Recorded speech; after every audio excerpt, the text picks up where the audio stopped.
Test, test.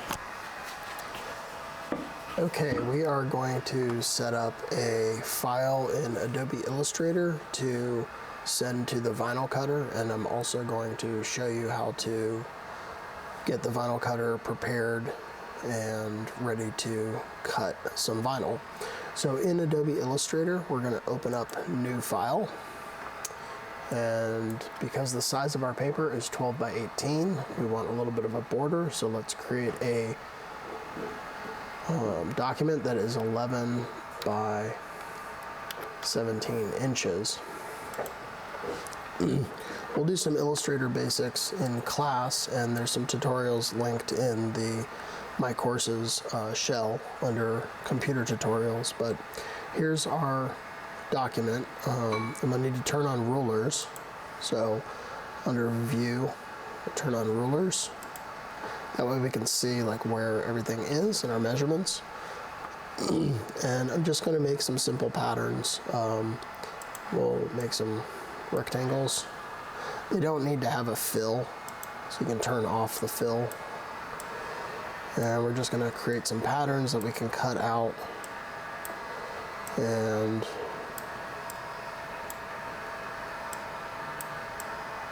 make a silkscreen with. So this looks good, and our next step will be sending this over to the vinyl plotter. So we'll pop over there and we will get that lined up and ready to go. So when you come up to the vinyl plotter, it's usually left off. The on-off switch is over here on the left-hand side. It's a little toggle switch. It'll come up and it takes a second to boot up.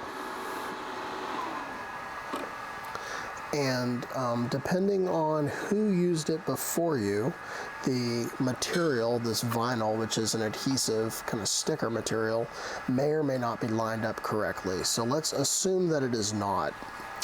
The vinyl is about 15 inches wide, and it has a wheel here and a little wheel here, and that's what moves it back and forth.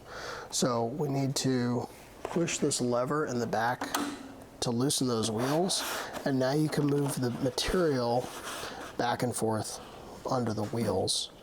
There's a groove here that you want to line up the tractor feed holes, just the edge, and you want to make sure that this wheel is kind of over these tractor feed holes, and the wheel that's over here is on top of the little wheels on the right. You want to make sure that this dot and this dot are straight across from each other so that the material does not go in at an angle.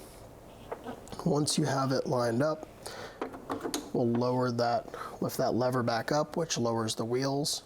And it's going to ask you a question. Do you want the front edge, the current position, or to sheet? The front edge is what we're going to choose, which is button number 1. And that's going to automatically move it so that this front edge is under the little blade here.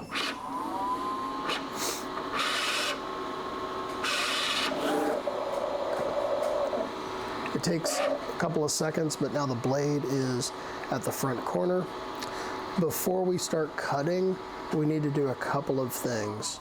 First, we need to make sure we unroll some material off the back so that the machine does not have any resistance when it's cutting. And then we also need to feed some material forward. I like to feed about 5 inches of material past the cutter, and then we'll hit the origin button. So using the arrows on the keypad here, we'll hold the down arrow, and you'll see it moves kind of slow.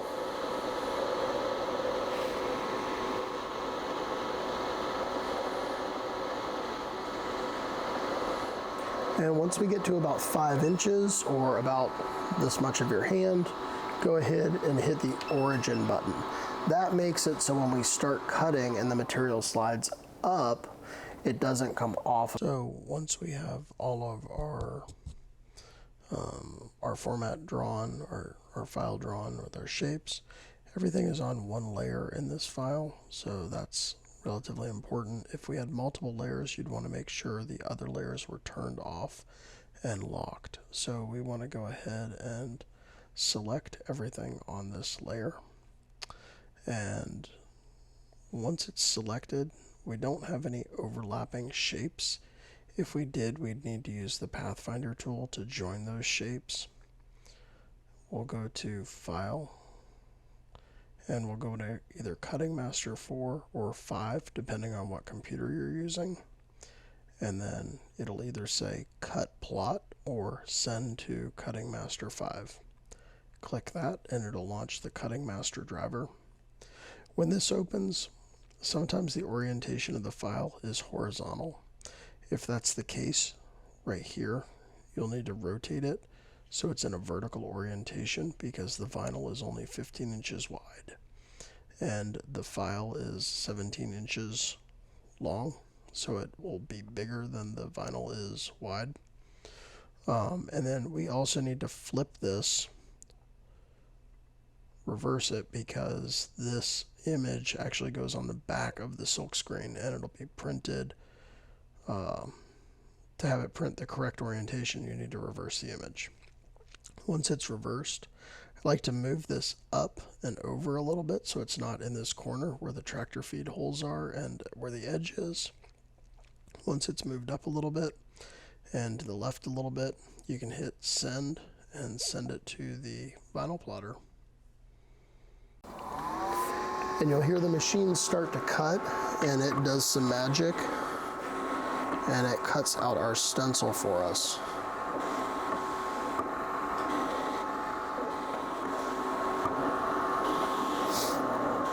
This goes pretty quick. If you have a really complicated design, it obviously takes more time.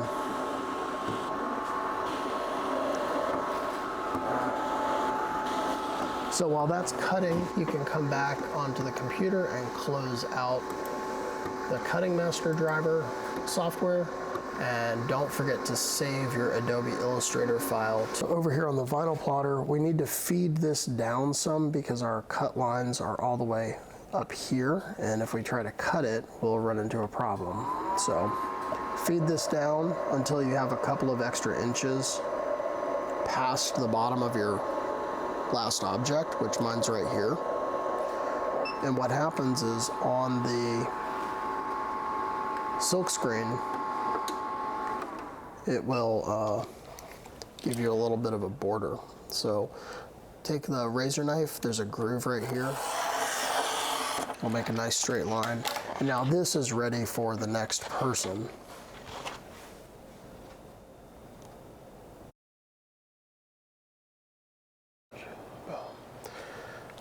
All right, so once we have our vinyl plotted and cut with the vinyl plotter, we are going to need to weed it. And this is a little bit confusing because whatever we remove from our vinyl is going to print with our silk screen. So it's a little tricky to see. You want to make sure that you have a nice sharp X-Acto blade, and you come in and actually pick up the corners of the shapes.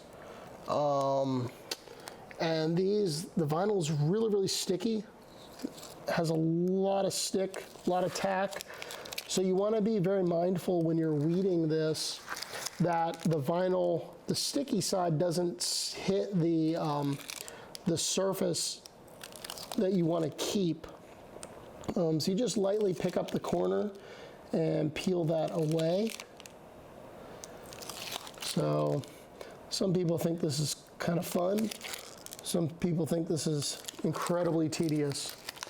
So that's going to be my pattern. The white area is what prints, and this scraps of vinyl. If you want to keep those little shapes, you could make kind of like a free-form template for making like a screen for making a monoprint maybe. So here we go. We got our vinyl all weeded. Our next step is going to be to apply transfer tape. What transfer tape does is it is a lower tack kind of masking tape that will hold everything in place while we transfer it onto the screen. So this masking tape material is less sticky than the sticky side of the vinyl. So we want to pull this off, unroll it, lay it over our image area, and use one of these squeegees and squeegee this out from the center. Try to avoid any really big wrinkles, because if you have a bunch of wrinkles, your vinyl may not lay on the screen very flat, and then you may have issues with ink pushing out from under these shapes. So we're going to go ahead and cut our transfer tape. And be mindful of where your X-Acto knife is. These light areas, I don't know if you can see them on the video, but there's light areas and somewhat darker areas. The light areas are where there's a little bit of air trapped between the transfer tape. You can hear it pop a little bit. So you want to make sure you kind of do a good job of squeegeeing that, so that way we transfer this onto our screen. So here we have a silk screen. This one's been used to print some stuff before, so there's a little staining of ink. But when you hold it up to the light, you don't see any little dots that are opaque. Little opaque dots will be areas that maybe will not print, won't let ink pass through. And the silk screen is a real fine polyester mesh. It's not silk, even though we call it that. But it allows ink to be pushed through it.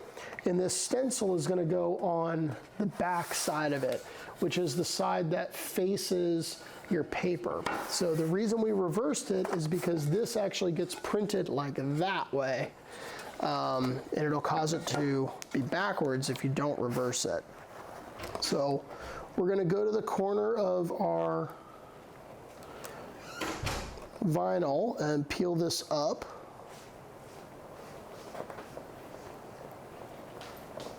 Sometimes it's a little tricky to get the corner to come off the adhesive.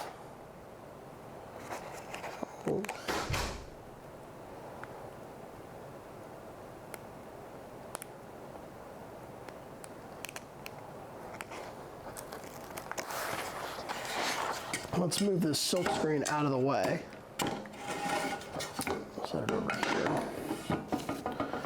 And we're gonna flip this over and peel the backing of our vinyl off, and see how all of those little rectangles are held in place and nothing stretched, nothing warped. So we want to make sure this is laying down, it's relatively flat. And then we're going to take our silk screen and set it up so that none of the printing area is next to the edge. You want to make sure you have like a couple of inches at the top between here and the printing area and here and the printing area. The sides, you want to try to center it as best you can. So go ahead and lay that down, and then take your squeegee and go from one end to the other.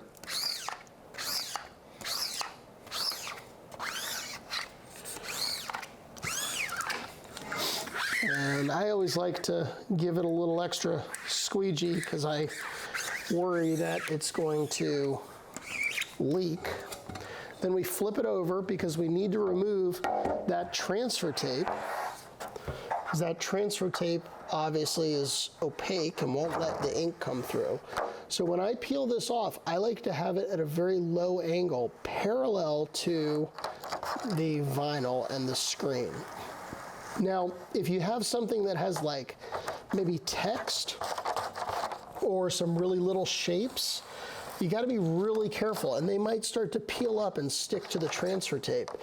Don't freak out if they do. You can just kind of roll this back and press them on, and oops. If you end up with shapes starting to peel up on the transfer tape, you can just roll them back a little bit and burnish them onto the screen. Try to pull this so it goes straight across. It requires a little bit of strength and a little bit of patience. Okay, don't rush. And right here, there was a little bit of lifting on the edge. Right here, there's a little bit of lifting. So we're going to flip this back over, set it down on the table, and we're going to make sure that we squeegee this a couple of times. So I'm going to go the length, and then we'll go the width.